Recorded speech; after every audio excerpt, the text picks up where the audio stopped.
জাল হাদিসের উপরে আমল করলে কি ধরনের গুনাহ হয়, আর জাল হাদিসের উৎপত্তি কিভাবে হলো বিস্তারিত জানতে চাই। জাল হাদিসের উপর আমল করা জায়েজ নয়, কারণ জাল হাদিস মূলত হাদিসই নয়।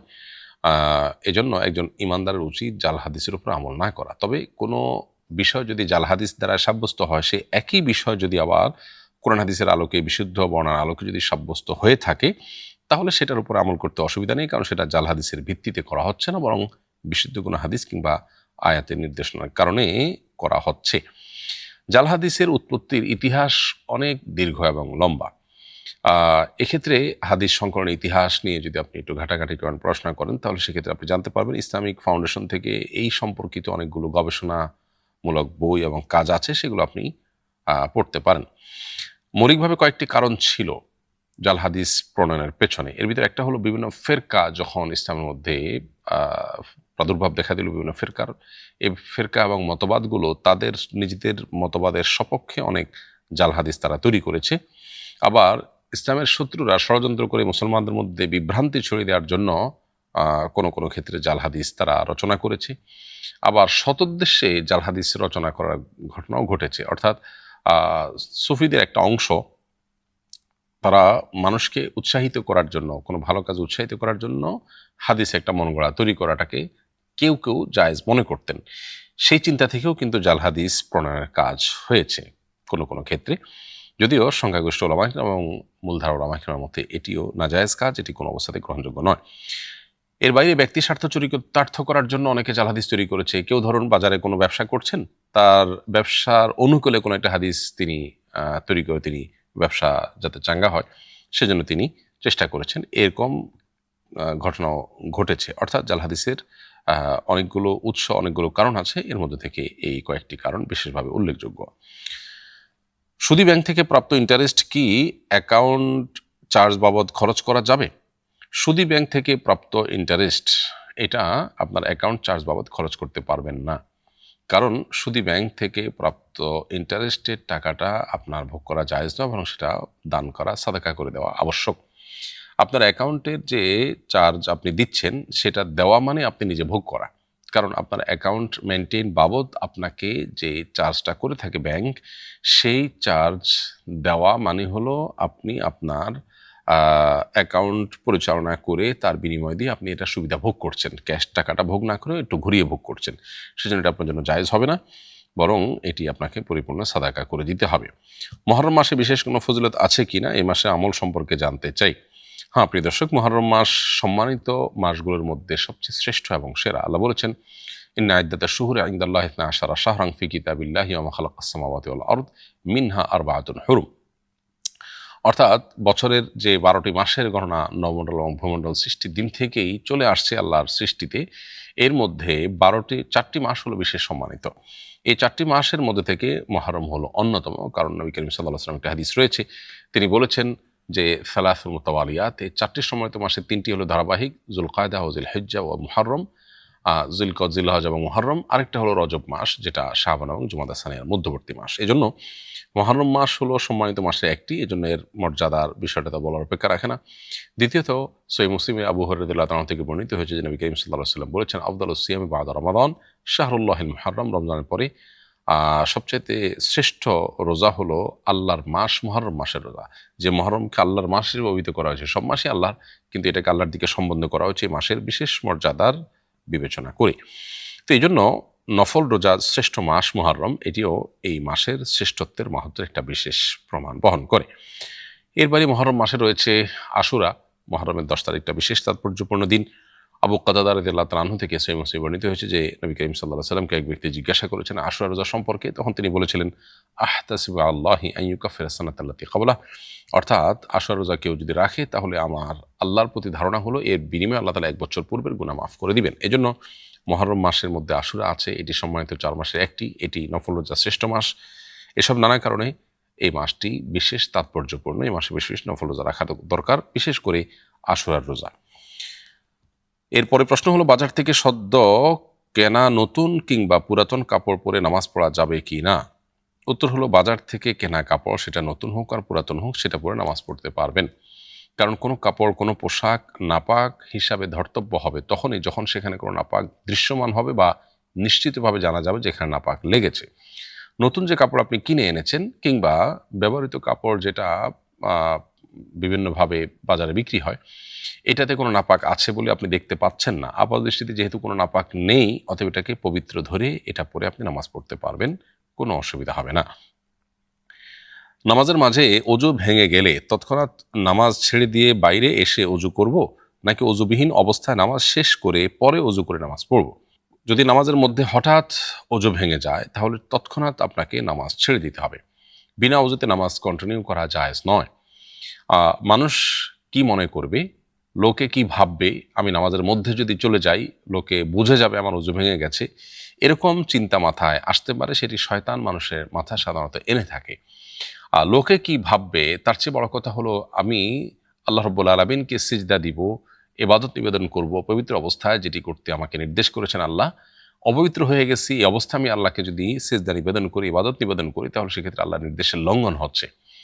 তো আল্লাহর নির্দেশকে লঙ্ঘন করতে গিয়ে আমি লোকে কি ভাববে সেটাকে যদি আমলে নেই, তাহলে সেক্ষেত্রে সেটা হবে গর্হিত কাজ, সেটা হবে ভীতু মানসিকতার কাজ, সেটা প্রকৃত অর্থে সৎসাহস হবে না। সৎসাহস হবে আমার অজু ভেঙে গেছে, লুকাবার কিছু নেই, আমি চলে যাব। আপনি যেখান থেকে চলে যাবেন, যে অজু করার পর ঠিক নামাজে যে অবস্থায় অজু আপনার ভেঙেছিল ওখান থেকে আপনি আবার নামাজ কন্টিনিউ করবেন। আর যদি জামাতে নামাজ পড়ে থাকেন তাহলে সেক্ষেত্রে জামাতে এসে যেখান থেকে পেলেন সেখানে আপনি শরীক হয়ে যাবেন। মাঝে যদি কোনো এক রাকাত পূর্ণাঙ্গ ছুটে যেয়ে থাকে সে রাকাতটা আপনি আবার ইমাম সাল্লাম ফেরার পরে পড়ে নেবেন। জাস্ট এতটুকু করলে আপনার নামাজ আদায় হয়ে যাবে। এরপরে প্রশ্ন হলো, আমি সারা বছর নানা জিনিস ফেরি করে বিক্রি করি, এ দিয়ে সংসার চালাই, বিশ্বকাপ উপলক্ষে বিভিন্ন দেশের জার্সি বিক্রি করি, এটি জায়েজ হচ্ছে কিনা? মৌলিকভাবে জার্সি বিক্রি করা না জায়েজ কোনো বিষয় নয়। আপনি এটা বিক্রি করতে পারেন, কারণ জার্সি এমন কিছু না যেটা মৌলিকভাবে কোনো হারাম। এটার ব্যবহার করা এটি উত্তম অনুত্তম এবং বিভিন্ন বিধানের জন্য প্রযোজ্য হতে পারে। এটা পরে নামাজ পড়া না পড়ার বিষয়গুলো আসতে পারে, বাট মৌলিকভাবে এটা কোনো হারাম বিষয় নয়, বিধায় এটার কেনাবেচা আপনার জন্য করা জায়েজ হবে, এটা না জায়েজ কোনো ব্যবসা হবে না। এরপরে প্রশ্ন হলো, আমি বাস সেক্টরে কাজ করি, আমার অধিকাংশ নামাজ সফর অবস্থায় হয়ে থাকে, সবসময় নামাজ কাজা হয়, এভাবে সবসময় কাজা নামাজ আদায় করে নামাজ হবে কিনা? এছাড়া আমার কাছে আর কোনো বিকল্প তো নেই। উত্তর হলো যে আপনি যদি বাসে কাজ করেন তাহলে সেক্ষেত্রে সফর অবস্থায় থাকলে আপনি সফরের নামাজ পড়বেন, এবং সফর অবস্থায় নামাজ পড়ার যে বিধিবিধান সেগুলো প্রযোজ্য হবে, সেগুলোকে আমল রেখে আপনাকে ওয়াক্তমতো নামাজ পড়ার জন্য সচেষ্ট থাকতে হবে। যদি বলেন যে না আমি সময় মতো নামাজ পড়তে পারি না, বরং আমি সফরে থাকার কারণে নামাজ কাজা হয়ে যায়, তাহলে সেক্ষেত্রে নিয়মিত যদি এরকম হয় তাহলে সেক্ষেত্রে এই জব সুইচ করে আপনাকে অন্য কোনো জবে প্রয়োজনে যেতে হবে। কিন্তু আপনি নামাজ আপনাকে ওয়াক্তমতো পড়তেই হবে। আল্লাহ বলেছেন, ইন্নাস সালাতা কানাত আলাল মুমিনিনা কিতাবাম মাওকুতা, নিশ্চয়ই ইমানদারদের জন্য নামাজ নির্দিষ্ট সময়ে পড়াটাকে আল্লাহ তাআলা ফরজ করেছেন। এই জন্য সফরের সময় যথাযথভাবে আপনাকে নামাজ পড়ার চেষ্টা করতে হবে। আপনি প্রয়োজনে জামাতের সাথে নামাজ পড়া সম্ভব না, একাকী পড়ে ফেলবেন। ঠিক নামাজের সময়টাতে আপনি দাঁড়িয়ে ওয়াশরুমের যে বিরতি আছে সেই বিরতি দিয়ে সে ফাঁকে আপনি নামাজ পড়ে ফেলতে পারেন। যে কোনোভাবে আপনাকে নামাজ পড়ার চেষ্টা করতে হবে। দীর্ঘদিন ধরে খাবার শেষে আলহামদুলিল্লাহ আল্লাযী আত'আমানা ওয়া সাকানা ওয়া জাআলানা মিনাল মুসলিমিন, এই দোয়াটি আমি পড়ে আসছি। একজন বললে এটা নাকি জাল হাদিস, আপনার কাছে সত্যতা জানতে চাই, সঠিক দোয়াটিও বলে দিবেন প্লিজ। প্রিয় দর্শক, এই হাদিসটি জাল হাদিস নয়, তবে এই হাদিস যে সনদে বর্ণিত হয়েছে সেটাকে অনেক মুহাদ্দিস জয়ীব বলেছেন, কেউ কেউ হাসান বলেছেন, কেউ কেউ আমলযোগ্য বলেছেন মোটের পরে, কিন্তু জাল কেউ বলেননি। ফলে হাদিসটিতে কিছুটা দুর্বলতা আছে। আপনি যদি খাবার খাওয়া শেষে বা খাবার গ্রহণ শেষের বিশুদ্ধভাবে বর্ণিত কোনো হাদিস জানতে চান তাহলে সেক্ষেত্রে আবু দাউদে বর্ণিত একটি হাদিস রয়েছে যেটি বিশুদ্ধভাবে বর্ণিত হয়েছে আবু হুরায়রা রাদিয়াল্লাহু তাআলা থেকে, যে নবী করিম সাল্লাল্লাহু আলাইহি ওয়াসাল্লাম খাবার শেষে অথবা কোনো পানীয় শেষ পান করার শেষে বলতেন, আলহামদুলিল্লাহিল্লাযী আত'আমা ওয়া সাকা ওয়া সাওয়াগাহু ওয়া জাআলা লাহু মাখরাজা। প্রশংসা সে আল্লাহর যিনি আমাকে খাদ্য দিয়েছেন, যিনি আমাকে পান করিয়েছেন, ব্যবস্থা করেছেন। এই দোয়া আপনি পাঠ করতে পারেন, আলহামদুলিল্লাহিল্লাযী আত'আমা ওয়া সাকা ওয়া সাওয়াগাহু ওয়া জাআলা লাহু মাখরাজা। এই দোয়া আপনি পড়তে পারেন। এর বাইরে খাবার শেষের আরো অনেকগুলো দোয়ার কথা বর্ণিত আছে, যেমন আরেকটা দোয়া আছে, আলহামদুলিল্লাহিল্লাযী ওয়া আশবা'না ওয়া আনআমা আলাইনা ওয়া আফদাল। এই হাদিসের সনদেও কিছুটা দুর্বলতা আছে, তবে বিশুদ্ধভাবে বর্ণিত হাদিস বেশ কয়েকটা আছে। বুখারীতে 2-3টা দোয়া আছে বর্ণিত হয়েছে, সবগুলো প্রায় কাছাকাছি। আবু দাউদ বর্ণিত এই দোয়াটি আপনি পাঠ করতে পারেন যে কোনো খাদ্য গ্রহণের পর কিংবা পানীয় শেষ করার পর। আলহামদুলিল্লাহিল্লাযী আত'আমা ওয়া সাকা ওয়া সাওয়াগাহু ওয়া জাআলা লাহু মাখরাজা। এরপরে প্রশ্ন হলো, হিজরি নববর্ষের শুভেচ্ছা জানানোর বিধান কি? নববর্ষ কেন্দ্রিক যে আনুষ্ঠানিকতা আছে এটি মূলত এসেছে পেগানদের থেকে, প্রকৃতি পূজারীদের কাছ থেকে। এটির পেছনে একটি বিশ্বাসগত দিক আছে। সেই বিশ্বাসগত দিক ছাড়া এমনিতে কেউ যদি নববর্ষ উদযাপন করে তাহলে সেটা বিশ্বাসগত দিক থেকে উদযাপন করার ফলে যে বিধানটি আসে এখানে সেরকম কঠোর বিধান প্রযোজ্য হবে না। তবে নবী করিম সাল্লাল্লাহু আলাইহি ওয়াসাল্লাম বলেছেন, মান তাশাব্বাহা বিকওমিন ফাহুয়া মিনহুম, যে ব্যক্তি কোনো জাতির সাদৃশ্য গ্রহণ করবে সে তাদের অন্তর্ভুক্ত হবে। পেগান বা প্রকৃতি পূজারীরা তারা বছরের প্রথম দিনকে তারা নওরোজ বলতো, ফার্সি ভাষায় নওরোজ মানে নতুন দিন, বছরের প্রথম দিনকে আনন্দ উৎসব করে হৈহুল্লোড় করে আনন্দ ফুর্তি করে কাটালে সারা বছর ভালো থাকা যায়, এরকম একটি বিশ্বাস তাদের মধ্যে ছিল। ফলশ্রুতিতে তারা নববর্ষকে উদযাপন করে ঘটা করে তারা পালন করত এবং বিভিন্ন পূজা অর্চনা তারা এই দিনকে ঘিরে করত। পরবর্তীতে পূজা অর্চনার দিকটি বাদ হয়ে গেলেও এই দিনকে উদযাপন করার দিকটি কিন্তু রয়ে যায়। খোদ খ্রিস্টান ধর্মেও কিন্তু একসময় নববর্ষ উদযাপন করার পরে উৎসাহিত করা হতো এবং কঠোরভাবে নিষেধাজ্ঞা আরোপ করা হতো, কিন্তু পরবর্তীতে তারা নিজেরা এটাকে ধারণ করেছে আর এখন তো মুসলমানরাও এটাকে ধারণ করে ফেলেছে। এটা হলো জেনারেলি সকল নববর্ষের জন্য কমন কথা। ইসলাম আমাদেরকে জাতীয় জীবনে দুটি উৎসব দিয়েছে, একটা ঈদুল ফিতর, একটা ঈদুল আজহা। এছাড়া ঈদের বিভিন্ন উৎসবের বা আনন্দের বিভিন্ন জাতীয় জীবন উপলক্ষ তৈরি হতে পারে। এমন কিছু হয়েছে জাতিগতভাবে আমরা সবাই খুশি হয়েছি, এরকম কোনো বিষয় হতে পারে।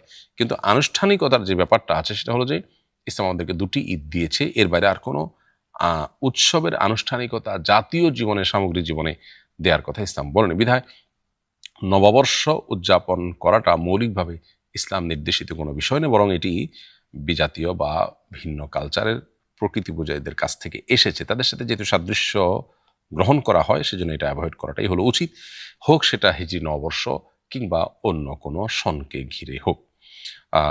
হিজরি নববর্ষকে ঘিরে যে আয়োজন আমরা আজকাল মধ্যপ্রাচ্যে দেখতে পাচ্ছি, এটা অবাক হওয়ার মতো কোনো বিষয় নয়, বরং তার এরকম আর অনেক বিষয় মধ্যপ্রাচ্যে আছে। কারণ হাদিসের আলোকে ছাঁচ যদি আমরা ফেলি তাহলে সেক্ষেত্রে এটি আসলে ইসলামের দৃষ্টিকোণ থেকে অনুমোদিত বা প্রশংসনীয় কোনো কাজ হতে পারে না বা সাব্যস্ত হতে পারে না। এরপরে প্রশ্ন হলো, বাবা কিংবা মাকে রেখে বিদেশে সেটেলড হওয়ার বিধান কি? সন্তান বিদেশে সেটেলড হলে অনেক সময় বৃদ্ধ বাবা মা দেশে অযত্ন অবহেলায় জীবনযাপন করেন। যদি পিতামাতার সেবা যত্নের মুখাপেক্ষী না হন এবং ভিন দেশে থাকায় তাদের কষ্ট না হয় বা তাদের জন্য যদি সেই ব্যবস্থা থাকে যে তারা আসলে কোনো কষ্ট পাবেন না, তাহলে সেক্ষেত্রে আপনার জন্য ভিন দেশে সেটেল হওয়া জায়েজ আছে। কিন্তু যদি বাবা মা সেবা যত্নের মুখাপেক্ষী হন কিংবা আপনি ভিন দেশে থাকার কারণে তাদের কষ্ট হয়, তাহলে সেক্ষেত্রে আপনার জন্য ভিন দেশে সেটেল হওয়া জায়েজ হবে না। এটি হলো মৌলিক কথা। এর বাইরে যদি আপনি সেটেল হন আর ওনাদের কষ্ট না থাকে, ওনারা সেবা যত্নের মুখাপেক্ষী না হন বা সেই ব্যবস্থাপনা বন্দোবস্ত থাকেও, তারপরও আপনার নিয়মিত খোঁজখবর রাখা, তাদের সাথে মাঝে মাঝে সাক্ষাতের জন্য আসা এবং তারা যেন সন্তুষ্ট থাকেন, তাদের যেন মনে কোনো কষ্ট না থাকে, সেই জিনিস নিশ্চিত করা আপনার জন্য জরুরি। সেটা যদি আপনি না করেন তাহলে সেক্ষেত্রে আপনি গুনাহগার হবেন এবং বাবার প্রতি সদাচরণের যে নির্দেশনা কোরআন হাদিস আপনাকে দিয়েছে সেটার লঙ্ঘনকারী হিসাবে বিবেচিত হবেন। সে বিষয়টি আমাদের মাথায় রাখা দরকার। আর বাইরে সেটেল হওয়ার ক্ষেত্রে আরেকটা বিষয় বিশেষভাবে লক্ষণীয়, সেটা হলো যে যেই দেশটি অমুসলিম প্রধান সেই সমাজে আমরা যদি সেটেলড হই তাহলে সেক্ষেত্রে আমাদের পরবর্তী জেনারেশনের দিন ধরে রাখা এটা অনেকটা অসম্ভবের মতো একটি বিষয়। আপনি যদি সেটি নিশ্চিত করে যেতে পারেন, আপনি সেরকম সার্কেলে তাদেরকে রাখবেন, সেরকম সার্কেলে তাদেরকে গড়ে তুলবেন যে জেনারেশন পর জেনারেশন দিন ধরে রাখতে পারবে, তাহলে সেক্ষেত্রে সেটা শর্ত সাপেক্ষে আপনার জন্য জায়েজ হতে পারে। বাকি আমাদের অভিজ্ঞতা বলে যে বাঘের মুখ থেকে যেরকম মানুষ খুব কমই ফিরে আসে, ঠিক একইভাবে প্রতিকূল পরিবেশে ঈমান এবং ইসলামের জন্য প্রতিকূল পরিবেশে আমরা অনেকে অবশ্য মনে করি যে সে সমস্ত দেশে ইসলাম পালন করা অনেক ইজি, অনেক মুসলিম দেশে ইসলাম পালন করা অনেক ইজি। ইসলাম পালন করা বলতে নামাজ রোজা পড়াই শুধু ইসলাম পালন নয়। আমার সন্তান যে স্কুলে যাবে সেই স্কুলের যে পরিবেশ বা এনভায়রনমেন্ট, সেখানকার পরিবেশ দ্বারা সে প্রভাবিত হবে। নট অনলি সেকুলার সিস্টেম, যে সিস্টেমটাই আসলে আল্লাহর প্রতি বিশ্বাসকে নিরুৎসাহিত করা হয়, সেই সিস্টেমের মধ্যে দিয়ে যখন সন্তান বড় হবে, একটা সময় সন্তান ইসলামচ্যুত হওয়ার সমূহ আশঙ্কা রয়েছে এবং বিজাতীয় কালচার দ্বারা প্রভাবিত হয়ে মুসলমানের কালচার থেকে সে হারিয়ে যাওয়ার সমূহ আশঙ্কা রয়েছে। এই জন্য বিষয়গুলোকেও আমাদের মাথায় রেখে ডিসিশন নিতে হবে। কালো ছাড়া অন্য কোনো রঙের বোরকার মাধ্যমে কি পর্দা হবে? পর্দার জন্য কালো কালার হতে হবে এমন কোনো বাধ্যবাধকতা নেই। যে কোনো কালারের পোশাক দিয়ে পর্দা হতে পারে। তবে লক্ষ্য রাখতে হবে পর্দা করার জন্য যে পোশাক পরিধান করা হচ্ছে ইটসেলফ সেটা যেন মানুষের দৃষ্টিকে আকর্ষণকারী না হয়, অর্থাৎ অতিরিক্ত চাকচিক্যপূর্ণ যেন না হয়, সেটি মাথা রাখতে হবে। কেউ যদি সাদা পোশাক দিয়ে আপনার বোরকা বানান বা পোশাক পরে যদি নিজেকে আবৃত্তি করে রাখতে পারেন তাহলে সেক্ষেত্রে পর্দার বিধান আদায় হয়ে যাবে।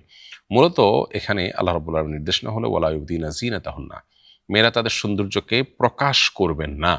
এখন প্রকাশ না করার জন্য তিনি যদি সাধারণ যে পোশাক পরছেন সেটা দিয়েই তিনি আবৃত্তি করে রাখতে পারেন, ওকে, সেটাই যথেষ্ট হয়ে যাবে। আলাদা করে তাকে বোরকা পরতে হবে, কালো বোরকা পরতে হবে, বিশেষ কালার বোরকা পরতে হবে, এরকম কোনো বাধ্যবাধকতা নেই। ঢিলে ঢালা হবে, যে পোশাক ইটসেলফ মানুষের দৃষ্টিকে আকৃষ্ট, পরপুরুষের দৃষ্টিকে আকৃষ্ট করবে না, তাকে নিয়ে বাজে চিন্তা করার কোনো স্কোপ তৈরি করবে না, এরকম পোশাক পরে যদি নিজের সৌন্দর্যকে তিনি আবৃত রাখতে পারেন তাহলে সেক্ষেত্রে পর্দার বিধান পালন হয়ে যাবে। কালো বোরকাই পড়তে হবে এমনটি আবশ্যক নয়। আমার ছেলে দুটো সন্তান রেখে মারা গেছে, শুনলাম পিতার আগে ছেলে মারা গেলে ছেলের সন্তানরা পরিত্যক্ত সম্পত্তির ওয়ারিস হয় না, সঠিক বিষয়টি জানানোর অনুরোধ রইল।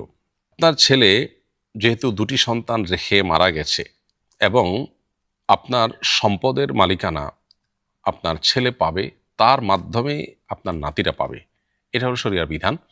এখন যেই ছেলে আপনি মৃত্যুর পর আপনার সম্পদের মালিক হতো সে মালিক হওয়ার আগেই দুনিয়া থেকে চলে গেছেন, তাহলে তার সন্তানদের আসলে মালিক হওয়ার পথ খোলা থাকলো না। এবং আপনি সঠিক শুনেছেন যে এরকম অবস্থায় সন্তানরা ওয়ারিস সাধারণত হয় না। কিন্তু মনে রাখতে হবে কোনো ব্যক্তি মারা গেলে তার নাতিরা তার সম্পদের ওয়ারিস হয় সন্তানের মাধ্যমে, এটা ঠিক। যদি কোনো সন্তান না থাকে, ধরুন আপনার এই ছেলে মারা গেছে আর কোনো ছেলে মেয়ে আপনার কেউ নেই, তাহলে সেক্ষেত্রে কিন্তু আপনার নাতিরা আপনার ওয়ারিস হবে। আর যদি অন্য সন্তান আপনার থাকে তাহলে সেক্ষেত্রে আপনার নাতিরা ওয়ারিস হবে না। তবে দাদা দাদি, নানা নানি তারা নিজের ছেলে বা মেয়ের ঘরের সন্তানদেরকে, নাতি নাতনিদেরকে ওয়ারিস না হলেও, তাদের নির্দিষ্ট হিস্সা না থাকলেও, প্রথমত তাদের যদি দেখভাল করার জন্য অন্য কোনো অভিভাবক না থাকে তাহলে তারা অভিভাবক হিসাবে তাদের দেখভাল করতে বাধ্য, ভরণ পোষণ দিতে বাধ্য। এছাড়া সম্পদের যে কোনো অংশ তাদেরকে তারা ওসিয়ত করতে পারেন বা গিফট আকারে দিতে পারেন, যেটা ওয়ারিস হলে তার জন্য জায়েজ নাই। অর্থাৎ ওয়ারিসের জন্য ওসিয়ত করা যায় না, ওয়ারিসের জন্য শরীয়ত নির্দিষ্ট হিস্সা রেখেছে। কেউ যদি বলে আমার মৃত্যুর পর আমার সম্পদ থেকে আমার অমুক সন্তান এতটুকু পাবে, এরকম ওসিয়ত যদি কেউ করে যায় এটা জায়েজ হবে না। কারণ নবী করিম সাল্লাল্লাহু আলাইহি ওয়াসাল্লাম পরিষ্কারভাবে বলেছেন লা ওয়াসিয়াতা লিওয়ারিসিন, কোনো ওয়ারিসের জন্য, যে ওয়ারিস আপনার মৃত্যুর পর আপনার সম্পদে তার একটা ভাগ আছে, তার জন্য ওসিয়ত করা যাবে না, সেই ভাগটাই পাবে। কিন্তু নাতনিদের জন্য যেহেতু কোন হিস্সা ঠিক করা নেই, অতএব তারা কিন্তু আপনার ওসিয়ত আপনি তাদের জন্য করতে পারেন, আবার গিফট আকারও তাদেরকে যা খুশি আপনি দিতে পারেন। মায়ের সম্পত্তি কি মেয়েরা বেশি পায়? উত্তর হলো না, মা হোক বাবা হোক শরিয়ার বিধান এক্ষেত্রে সমান। অর্থাৎ সম্পদ পাওয়ার ক্ষেত্রে মেয়েরা যতটুকু পাবে ছেলেরা তার দ্বিগুণ পাবে। একজন মেয়ে যেটা পাবে একজন ছেলে তার দ্বিগুণ পাবেন। এটা বাবার সম্পদের ক্ষেত্রে যেমন প্রযোজ্য, মায়ের ক্ষেত্রেও একইভাবে প্রযোজ্য। এবং এই যে দ্বিগুণ পাবে এর কারণও পরিষ্কার, কারণ ব্যয়ভারের বিষয়টা পরিপূর্ণভাবে ছেলের উপর ন্যস্তায়, মেয়ের উপর না। মেয়ে যেটুকু পাবে সেটুকু তার একান্তই নিজের খেয়াল খুশি মতো খরচ করার জন্য, আর ছেলেরটা হলো তার নিজের এবং তার অধীনস্থদের ব্যয়ভার বহন করা, এটা তার উপরে কর্তব্য, সেই হিসাবে তাকে শরিয়া বেশি দেওয়ার নির্দেশনা দিয়েছে। সোমাইয়া সুলতানা মহু আপনি লিখেছেন এই আইডি থেকে, সাংসারিক জীবনে স্থিরতা ও শান্তি আনার উপায় কি? সাংসারিক জীবনে রাগ কিভাবে নিয়ন্ত্রণ করতে হয়? বোন সোমাইয়া, আপনার প্রশ্ন উত্তর হলো যে সাংসারিক জীবনে স্থিরতা এবং শান্তি আনার জন্য সবচেয়ে বড় যে উপায় সেটি হলো আল্লাহর আদেশ নিষেধের আলোকে তাকওয়ার জীবনযাপন করা সংসারে। সেটা যদি করা যায় তাহলে শান্তি আসার পথ সবচেয়ে বেশি সুগম হবে। রাগ নিয়ন্ত্রণ করবার জন্য আমাদেরকে আলাদা করে কিছু বিষয় প্র্যাকটিস করতে হবে। প্রথমত, শয়তান আমাদের উপরে নানাভাবে যখন প্রভাব বিস্তার করে, আমাদেরকে যখন দুর্বল করে ফেলে, তখন কিন্তু আমরা বদরাগের আপনার শিকার হই এবং আমরা কিন্তু রাগ নিয়ন্ত্রণ করতে পারি না। সেজন্য আমাদের নিয়ন্ত্রণের জন্য, নিজেদেরকে নিয়ন্ত্রণের জন্য, ক্রোধ নিয়ন্ত্রণের জন্য শয়তান থেকে আল্লাহর কাছে পানা চাইতে হবে এবং শয়তানের যে মাদাখিল আছে, শয়তান যে সমস্ত ওয়েতে আমাদের মধ্যে প্রবেশ করে বা আমাদের উপরে ভর করে, সেগুলো থেকে বেঁচে থাকার জন্য চেষ্টা করতে হবে। আর এর বাইরে নবী করিম সাল্লাল্লাহু আলাইহি ওয়াসাল্লাম রাগ নিয়ন্ত্রণের জন্য আমাদেরকে কিছু টিপস দিয়েছেন, কিছু আমল দিয়েছেন। এর মধ্যে একটা হলো যে অজু করা।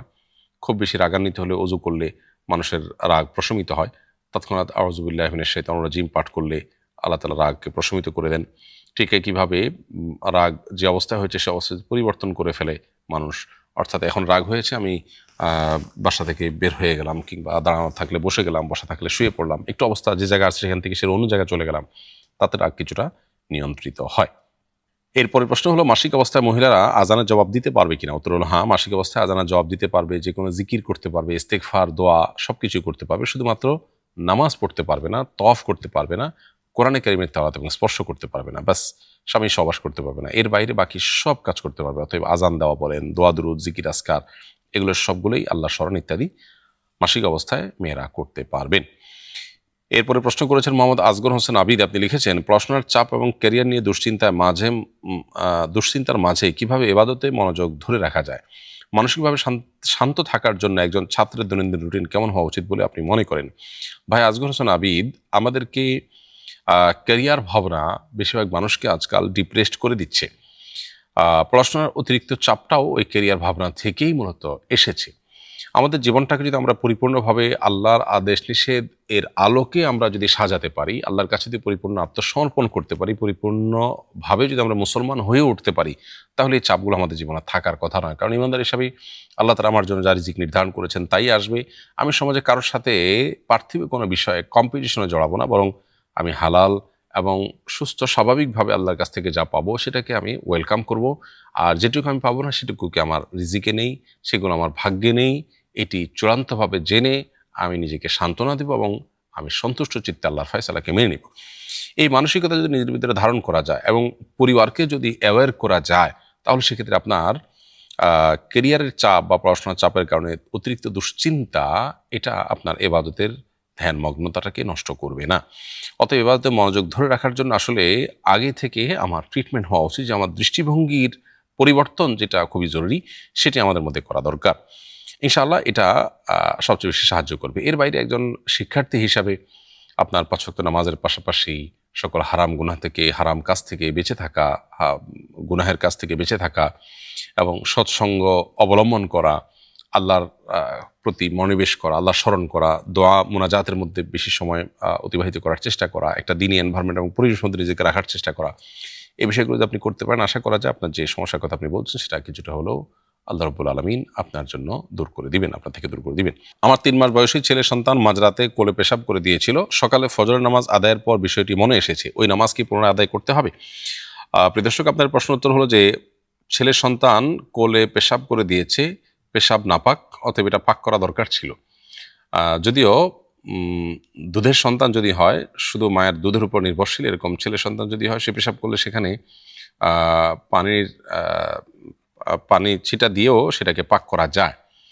তথাপি আপনার অর্থাৎ পাক করার প্রক্রিয়াতে কিছুটা পার্থক্য আছে, কিছুটা ছাড় আছে এক্ষেত্রে, কিন্তু আপনি সেটুকু করেন নাই, আপনার মনে ছিল না, সেজন্য আপনার পবিত্র অবস্থায় নামাজ পড়া হয়নি। আর যেহেতু পবিত্র অবস্থায় নামাজ পড়া হয়নি, সেজন্য এই নামাজ আপনাকে পুনরায় আদায় করতে হবে। এরপরে প্রশ্ন করেছেন রেজাউল ইসলাম। আপনি লিখেছেন, আমি একজন যুবক, ভবিষ্যতে ক্যারিয়ার নিয়ে অনেক দুশ্চিন্তা হয় এবং আমার অনেক হতাশা, এবং আমরা অনেক হতাশায় পড়ি। আমরা কিভাবে সমাধান পেতে পারি এবং আল্লাহর উপরে পূর্ণ আস্থা রাখতে পারি? একটু আগে একজন দর্শকের প্রশ্ন উত্তরে আমরা এ ধরনের একটা প্রশ্ন উত্তর দিয়েছিলাম। ভাই রেজাউল ইসলাম, এই প্রশ্ন উত্তরে আপনাকেও একই কথা বলবো যে অতিরিক্ত ক্যারিয়ার ভাবনা এটি আমাদের বস্তুবাদী হয়ে ওঠার ফলশ্রুতিতে হয়। আজকের পৃথিবীকে এমনভাবে ডিজাইন করা হয়েছে যে আমরা আসলে আমাদের ক্যারিয়ারই আমাদের জীবনের সব কিছুকে ঘিরে থাকে এবং আষ্টে পৃষ্ঠে আমাদেরকে বেঁধে ফেলে ক্যারিয়ার ভাবনাটাই। একজন ইমানদার যিনি বিশ্বাস করেন যে মৃত্যু যে কোনো মুহূর্তে আসতে পারে এবং অনন্তকালের যাত্রা আমার তার মধ্য দিয়ে শুরু হবে, অতএব দুনিয়াতে ক্যারিয়ার গড়ে তোলাটা আমার জীবনে সবচেয়ে বড় লক্ষ্য নয়। এটা একটা গুরুত্বপূর্ণ লক্ষ্য অবশ্যই, কিন্তু সবচেয়ে বড় লক্ষ্য নয়। বিধায় আমার সবচেয়ে বড় দুশ্চিন্তার বিষয় হলো যে আমার কোনো কাজ যদি আল্লাহ অসন্তুষ্ট হয়ে যান, আমার আখিরাত বরবাদ হওয়ার মতো কোনো কাজ ঘটে, সেটা হলো আমার সবচেয়ে দুশ্চিন্তার বিষয়।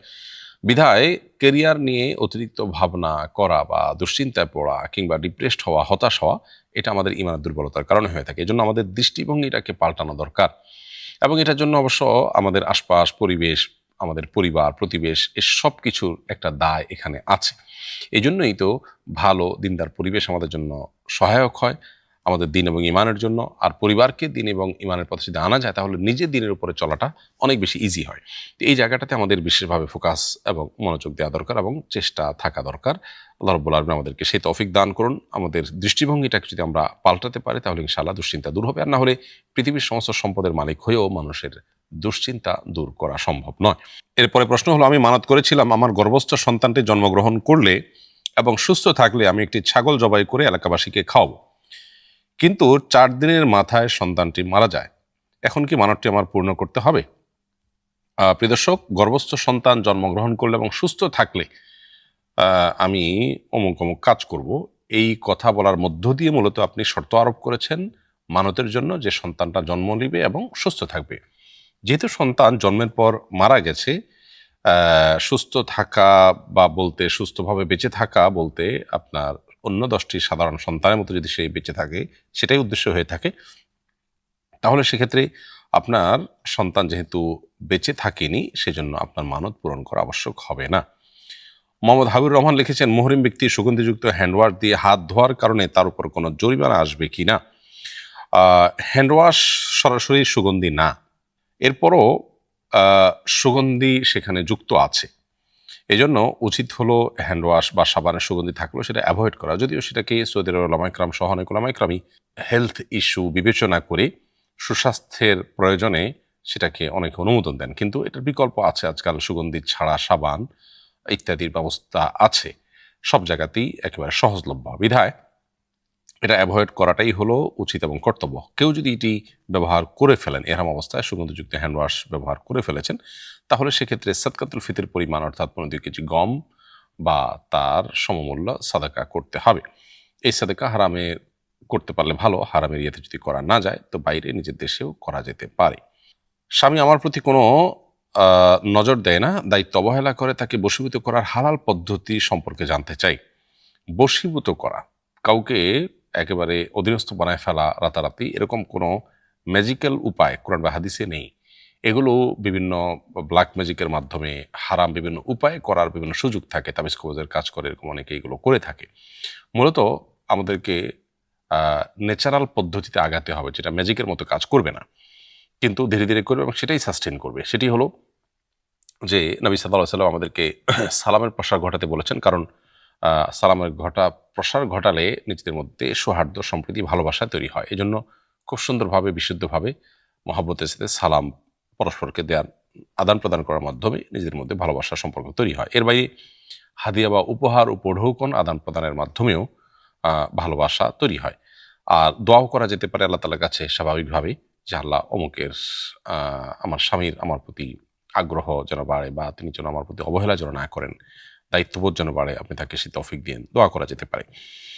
এগুলোতে আপনি ম্যাজিকের মতো কাজ হলেও না হতে দেখলেও আপনার এই পদ্ধতিগুলো হলো ন্যাচারাল এবং এগুলোই হলো সঠিক পদ্ধতি, বিধায় আপনাকে সেভাবে অগ্রসর হতে হবে। স্ত্রীর মহারণা কার হাতে দেওয়া উত্তম? উত্তর হলো, মোহর স্ত্রীর হক, অতএব মোহর স্ত্রীর কাছে দিতে হবে। স্ত্রীর সম্মতি সাপেক্ষে তার বাবা মা বা প্যারেন্টের হাতে দিলেও সেটি আদায় হয়ে যাবে। একজন বোন লিখেছেন, আমি একজন নারী, লম্বা চুল রাখতে আমার অস্বস্তি লাগে। আমি যদি চুল ছোট করি তাহলে শরিয়ার দৃষ্টিকোণ থেকে কোনো সমস্যা আছে কিনা? যদি এতে কোনো বিধিনিষেধ থাকে তাহলে আমার করণীয় কি? প্রিয় বোন, আপনার প্রশ্ন উত্তরে বলতে চাই যে কোনো নারী যদি তার চুল খুব বেশি লম্বা হওয়ার কারণে তার জন্য অস্বস্তি হয় বা এটার ম্যানেজমেন্ট বা ব্যবস্থাপনা তার জন্য কষ্টের হয়, তাহলে সেক্ষেত্রে কিছুটা ছোট তিনি করতেই পারেন। উম্মাহাতুল মুমিনিনদের থেকে চুল ছোট করার বিষয়টি সাব্যস্ত হয়েছে। এজন্য চুল মেয়েরা যদি কেউ ছোট করতে চায় তাহলে সেক্ষেত্রে কিছুটা ছোট তিনি করতে পারবেন। কিন্তু চুল ছোট করতে করতে যদি এই পর্যায়ে নিয়ে যাওয়া হয়, যেটা পুরুষদের সাধারণত যে চুল থাকে ঠিক সেরকম চুলের সমপরিমাণ হয়, বা যার ফলে নারী পুরুষ ভেদাভেদ করা কঠিন হয়ে পড়ে, তো সেটা কোনো অবস্থাতে জায়েজ হবে না। তৃতীয়ত আরেকটা বিষয় আছে, সেটা হলো যে ফাসিক এবং যাদের আল্লাহর প্রতি ভয় নেই, বিশ্বাস নেই, সেরকম নারীরা যারা হারাম এবং খারাপ কাজের উদাহরণ বা মডেল, সে সমস্ত নারীদের সাথে সামঞ্জস্য যেন না হয় বা তাদের সাদৃশ্য গ্রহণের ব্যাপারটি যেন না থাকে চুল ছোট করার ক্ষেত্রে, রাখার ক্ষেত্রে সেটিও বিশেষভাবে লক্ষণীয়। অতএব এই বিষয়গুলোকে মাথায় রেখে যদি আপনি চুল ছোট করতে চান তাহলে সেটা আপনি করতে পারেন এবং শরীরের দৃষ্টিকোণ থেকে সেক্ষেত্রে কোনো অসুবিধা আর থাকবে না। এরপরে প্রশ্ন হলো, নবীজি সাল্লাল্লাহু আলাইহি সাল্লামের জানাজা কে পড়িয়েছেন, কিভাবে তার জানাজা সম্পন্ন হয়েছিল এবং তৎকালীন সময়ের সবার জন্য নবীজির জানাজা অংশগ্রহণের অনুমতি ছিল কিনা জানতে চাই। শেষের টুকরোর উত্তর আগে দিচ্ছি, সেটা হলো যে নবী করিম সাল্লাল্লাহু আলাইহি সাল্লামের জানাজায় সবার শরীক হওয়ার সুযোগ ছিল। এমন কোনো বিধিনিষেধ ছিল না যে তার জানাজা অমুক অমুক শ্রেণীর মানুষরা পড়তে পারবে না বা বিশেষ শ্রেণীর মানুষরা পড়বে, এরকম কোনো বিধিনিষেধ ছিল না, যে কেউ তার জানাজা পড়তে পেরেছেন। তার জানাজা জামাতে সাধারণত অন্য 10টি জানাজার মতো পড়া হয়নি, বরং তার জানাজা পড়া হয়েছে ব্যক্তিগতভাবে, অর্থাৎ লাশ রাখা ছিল, প্রত্যেকে গিয়ে যার যার মতো করে জানাজা পড়ে এসেছেন। দলবদ্ধভাবে বা জামাতের সাথে যে জানাজা হওয়ার কথা সেটি নবী করিম সাল্লাল্লাহু আলাইহি ওয়াসাল্লামের ক্ষেত্রে হয়নি। কেন হয়নি তার উত্তর খুবই পরিষ্কার, সেটা হলো যে মূলত তার ওয়াফাতের পর খলিফা কে হবেন, তার প্রতিনিধি কে হবেন, সে বিষয়টি সাহাবীগণ তখনও চূড়ান্ত করতে পারছিলেন না। একদিকে নবী সাল্লাল্লাহু আলাইহি ওয়াসাল্লামের ওয়াফাতের পর তারা অত্যন্ত বেদনায় ভেঙে পড়েছিলেন এবং একটা অস্বাভাবিক গুমোট পরিস্থিতি তাদের মধ্যে ছিল। এরপরে আবার সিদ্ধান্তহীনতার একটা ব্যাপার ছিল। সব মিলিয়ে যেহেতু তার প্রতিনিধি কে হবেন সেটি চূড়ান্ত করা যায়নি, সেজন্য একটি পর্যায়ে এসে নবী করিম সাল্লাল্লাহু আলাইহি ওয়াসাল্লামের জানাজা পড়াও দরকার। তখন ব্যক্তিগতভাবে পড়ার সিদ্ধান্ত সাহাবা একরাম নিয়েছেন, কারণ জামাতের সাথে নামাজ যদি হয় সেক্ষেত্রে যিনি ইমামতি করলেন তিনি প্রতিনিধি কিনা, মানুষের কাছে ভুল বার্তা যাবে, অথচ বিষয়টা চূড়ান্ত হয়নি। এই ইস্যুগুলোকে মাথায় রেখে সাহাবা একরাম যার যার মতো করে জানাজা পড়েছেন এবং এই জানাজায় যে কেউ শরীক হতে পেরেছেন। এরপরে প্রশ্ন করেছেন এমডি মুজাফফর আলী, আপনি লিখেছেন, এক মেয়ের সাথে আমার প্রেম ছিল, প্রেমের গুনাহ থেকে বাঁচতে তাকে গোপনে বিবাহ করি। এভাবে 3 বছর অতিক্রান্ত হয়। এরপর আমার পরিবারকে রাজি করিয়ে পারিবারিকভাবে বিবাহ করার সিদ্ধান্ত নেই। আমার পরিবার মেয়ের বাড়িতে প্রস্তাব নিয়ে গিয়ে জানতে পারে মেয়ে আগে থেকে বিবাহিত, তার সন্তানও আছে। এখন আমার আগের বিয়ের বিধান কি, এই মুহূর্তে আমার করণীয় কি? ভাই মুজাফফর আলী, প্রথম কথা হলো যে এই সমস্ত ক্ষেত্রে যে সমস্ত অনাকাঙ্ক্ষিত পরিবেশ পরিস্থিতি তৈরি হয় সেগুলোর অন্যতম কারণ হলো শরিয়ার গাইডলাইন ফলো না করা। পারিবারিকভাবে যদি এই বিবাহটা সম্পাদন হতো, অভিভাবক টু অভিভাবক যোগাযোগ যদি হতো, তাহলে সেক্ষেত্রে যেই সমস্যাটা 3 বছর পরে ধরা পড়েছে সেটা হয়তো আরও আগে থেকে ধরা পড়তে পারতো। এই জন্যই শরিয়ার গাইডলাইন আমাদের সর্বক্ষেত্রে ফলো করা উচিত, অনুসরণ করা উচিত। তার মধ্যে আমাদের কল্যাণ আছে, কারণ সেটা আমাদের সৃষ্টিকর্তা আল্লাহ রাব্বুল আলামিনের তরফ থেকেই এসছে। আল্লাহ বলেছেন, ওয়ানকিহুল আইয়ামা মিনকুম ওয়াস-সালিহিন মিন ইবাদিকুম ওয়া ইমাইকুম, তোমাদের অধীনস্থদেরকে বিবাহ দাও, অভিভাবকদেরকে, এই মর্মে কোরআনে নির্দেশনা দেওয়া হয়েছে। এই জন্য এটা অভিভাবকদের মাধ্যমে হওয়াটাই হলো বাঞ্ছনীয়। যাই হোক, আপনার প্রশ্নের মূল এবং সরাসরি উত্তর হলো যে আপনি যে ভদ্রমহিলার সাথে আপনার এই সম্পর্ক হয়েছে এবং আপনি বিবাহ করেছেন বলেছেন, এই সম্পর্কটা অবৈধ এবং হারাম সম্পর্ক হয়েছে। এটা কোনো বৈবাহিক সম্পর্ক হয়নি, যেহেতু তার আগে থেকে স্বামী ছিল এবং সেই স্বামীর সাথে বিচ্ছেদ হয়নি। সে স্বামীর সাথে বিচ্ছেদ না হয়ে থাকলে সেক্ষেত্রে তিনি আগের স্বামীর স্ত্রী হিসাবে বিবেচিত হবেন। মাঝে থেকে আপনি তাকে স্ত্রী হিসাবে যে গণ্য করেছেন সেটা আসলে আপনার জানার ভুল ছিল, ধারণার ভুল ছিল। আপনার সাথে তিনি প্রতারণা করে থাকলে সেক্ষেত্রে আপনি হয়তো গুনাহগার হবেন না, কিন্তু এই সম্পর্কটাও হালাল হয়নি। তারপরও ইস্তেগফার করা উচিত আল্লাহর কাছে এবং তিনি আগের স্বামীর স্ত্রী হিসাবে বিবেচিত হবেন। আর যদি তার আগে আপনার বিয়ে হয়ে থাকে, বরং বাবা মা তাকে অন্যত্র পরে বিয়ে দিয়ে থাকে, তাহলে সেক্ষেত্রে আপনি স্বামী হিসাবে বিবেচিত হবেন, তার পরের বিয়েটা বিশুদ্ধ হবে না। এক্ষেত্রে যদি সেই ঘরে বাচ্চাও থাকে তারপরেও সেটা বিশুদ্ধ হয়নি। বিয়েটা আগে কোনটা বিয়ে হয়েছে নিয়মতান্ত্রিকভাবে 2 জন সাক্ষীর উপস্থিতিতে, সেটা হলো মূল বিবেচ্য বিষয়। যদি সেটা হয়ে থাকে তাহলে সেক্ষেত্রে, আপনার ক্ষেত্রে যদি সেটা হয়ে থাকে তাহলে আপনারটাই হলো শরিয়ার দৃষ্টিকোণ থেকে বিয়ে, আর পরের যে সম্পর্কটা সেটা বিয়ে হয়নি। সেক্ষেত্রে এখন পরের জনের জন্য হালাল হতে হলে প্রথম জন তালাক দিতে হবে। সে প্রথম জন আপনি হলে আপনি, তিনি হলে তিনি। অতএব এটার উপর নির্ভর করে আপনাকে সিদ্ধান্ত গ্রহণ করতে হবে। জাতীয় বাজেট সম্পর্কে আপনার সার্বিক মূল্যায়ন আশা করি। প্রিয় দর্শক, জাতীয় বাজেট সম্পর্কে মূল্যায়ন পেশ করবার মতো ব্যক্তি আমি নই, কারণ অর্থনীতি এটা আমার সাবজেক্ট নয়। আমি অর্থনীতির কোনো বিশেষজ্ঞ ব্যক্তিও নই। অতএব বাজেট সম্পর্কে আমি অর্থনৈতিক অ্যাঙ্গেল থেকে, দৃষ্টিকোণ থেকে সমালোচনা করার মতো সুযোগ, সামর্থ্য, যোগ্যতা কোনোটি আমার নেই। তবে দেশের একজন সাধারণ মানুষ হিসাবে, একজন নাগরিক হিসাবে খোলা চোখে আমি কয়েকটি জিনিস দেখতে পেয়েছি, সেই আলোকে আমি কথা বলতে পারি। ইতিবাচক দিকগুলোর মধ্যে একটা হলো যে তামাক জাতীয় যে পণ্য, এগুলোর কর বাড়ানোর ফলে আপনার এগুলোর প্রতি মানুষের একটা নেতিবাচক অভ্যাস, এই নেতিবাচক অভ্যাস পরিত্যাগে মানুষকে উৎসাহিত করা হয়েছে একভাবে। এটা একটা পজিটিভ দিক আলহামদুলিল্লাহ। ধান, চাল, গম, আলু সহ 60টা নিত্যপণ্যের উপর উৎস করের হার কমানো হয়েছে, সেটাও বাজারে ইতিবাচক ফল দিতে পারে। অনেক চিকিৎসা পণ্যের আমদানিতে শুল্ক কমানো হয়েছে, এটাও বেশ পজিটিভ একটা দিক বলে আমার কাছে মনে হয়েছে। নেগেটিভ দিকগুলোর ভিতরে একটা হলো যে বাজেটে ওলামা একরাম বা মাদ্রাসাগুলো, বিশেষ করে কয় মাদ্রাসাগুলোর জন্য তেমন কোনো বিষয় কিছুই উল্লেখ হয়নি আমি যতটুকু জানি। তাছাড়া বাজেটে বড় একটা সমস্যা হলো প্রতি বছরই যেটা হয় আমাদের, আমরা ঋণের উপরে নির্ভর করতে হয় এবং সুদের ঋণের বোঝা জাতি হিসাবে আমাদের জাতির প্রত্যেকটা সদস্যের উপরে এটা আমাদের মাথাপিছু আমাদের উপরে বর্তায়। একজন নাগরিক হিসাবে আমি সুদ আল্লাহ তাআলা আমার জন্য হারাম করেছেন, এটা আমার ধ্বংসকে ডেকে আনবে। আমি ইমানদার হিসাবে সুদের ভয়াবহতাটাকে আমি উপলব্ধি করি এবং এটা থেকে আমি ব্যক্তিগতভাবে বেঁচে থাকার জন্য সংগ্রাম করি। কিন্তু দেশের নাগরিক হওয়ার সুবাদে বা এর কারণে রাষ্ট্র বা সরকার যখন সুদী ঋণ নেয়, তখন সেক্ষেত্রে সেটা মাথাপিছু হারে আমার উপরে বর্তায়। আমার গুনাহ না হলেও এই যে আমার আমার উপরেও যে ঋণের একটা বোঝা আসছে, এই জায়গা থেকে সরকারকে বের হয়ে আসার চেষ্টা করতে হবে। এটা বড় মাপের একটা সমস্যা এবং এইটা থেকে বের হয়ে আসার জন্য বহুবিধ প্রস্তাবনা আছে, বহুবিধ বিকল্প আছে। আমাদের খরচের খাতগুলোকে কমাবার বহু সুযোগ আছে। রাষ্ট্রীয় যে সমস্ত আপনার খরচ হয়ে থাকে, আমাদের বিভিন্ন পদস্থ ব্যক্তিবর্গ যে সমস্ত গাড়িতে চলাফেরা করে থাকেন, চাইলে সেগুলোকে আপনার আরেকটু কম দামের গাড়ি কিনে সেগুলোতে চলাফেরা করা যেতে পারে। শো অফ জাতীয়, প্রদর্শন জাতীয় বহুত বিষয় আছে যেগুলোকে নিয়ন্ত্রণ করা যেতে পারে, অপচয় কন্ট্রোল করা যেতে পারে, নির্মূল করা যেতে পারে। এগুলো যদি করা যায় তাহলে সেক্ষেত্রে অনেক ক্ষেত্রেই সুদী ঋণের উপর নির্ভরতা কমানো সম্ভব হবে। যে দেশের মানুষ সুদী ঋণের ব্যাপারটিকে ঘৃণা করে, যার ফলে তারা ইসলামী ব্যাংকিংয়ের প্রতি ঝাঁপিয়ে পড়েছে, সে দেশের নাগরিকদের চাওয়া যে সুদী ঋণ মুক্ত বাজেট প্রণয়ন করা, সেটা বলার অপেক্ষা রাখে না। অতএব বাজেটে সেই দিকটাকে বিশেষভাবে ফোকাসে আনা দরকার এবং মনোযোগ দেওয়া দরকার। একদিনে বা রাতারাতি সম্ভব না হলেও পরিকল্পনা করে সেখান থেকে বের হয়ে আসার চেষ্টা করা উচিত।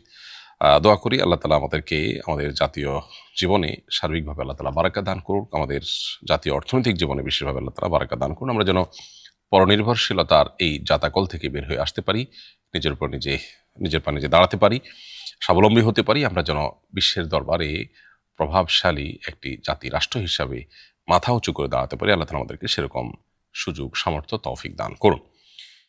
এরপরে প্রশ্ন হলো, আমরা 3 ভাই প্রবাসী, সবাই আমাদের উপার্জিত টাকায় আব্বুর নামে কিছু জমি জমা আমরা কিনেছি। এখানে কি বোনেরা অংশীদার হবেন? খুবই গুরুত্বপূর্ণ একটি প্রশ্ন, যেটি আমাদের বহু প্রবাসী ভাইদের প্রশ্ন। এর উত্তর হলো যে সন্তানরা যদি বাবার নামে, মায়ের নামে কিংবা বড় ভাইয়ের নামে যদি ভাইয়েরা যদি কোনো জমি জমা বা কোনো অ্যাসেট করেন, তাহলে দেখতে হবে এই নামে অ্যাসেট করার মিনিংটা আসলে কি। অনেক সময় থাকে এটি শুধুই অনারারি, অর্থাৎ আমরা ভাইরা সবাই বেঁচে আছি, সবাই মিলে উপার্জন করছি, কিন্তু বাবাকে খুশি করার জন্য বাবার নামে কিনলাম, এটা জাস্ট তাকে খুশি করার জন্য। সম্পদ আমাদের, রাখলাম তার নামে। এটা যদি হয় তাহলে যারা কিনেছেন তারাই মালিক হবেন। প্রশ্নের যে বিষয়টি, প্রশ্ন এখানে যেটা উল্লেখ করেছেন যে 3 জন প্রবাসী আছেন, আপনারা আপনাদের সবার উপার্জিত টাকা দিয়ে বাবার নামে জমি কিনেছেন।